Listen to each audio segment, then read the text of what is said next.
বলেন, ভবিষ্যতে কিছু বললে বলবেন ইনশাআল্লাহ।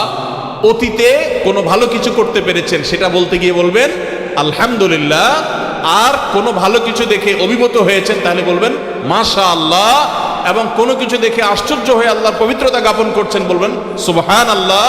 উপরে ওঠার সময় পড়বেন আল্লাহু আকবার, নিচে নামার সময় বলবেন সুবহানাল্লাহ। এই বলাতে দুইটা লাভ হবে।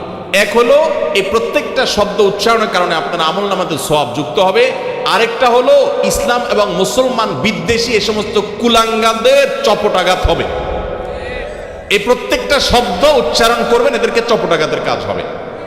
এরা এদেশের গণমানুষ বিরোধী। এদেশের শতকরা বেশ ৯৯% মানুষ, যেই ধর্মের মানুষই হোক না কেন, প্রত্যেকটা ধর্মের মানুষ তার ধর্মীয় সংস্কৃতিকে আগলে রাখে, শ্রদ্ধা করে, এবং এই সম্মিলিত প্রচেষ্টা আমাদের সংস্কৃতি বেড়ে উঠেছে। এরা সেগুলোর দুশ্মন।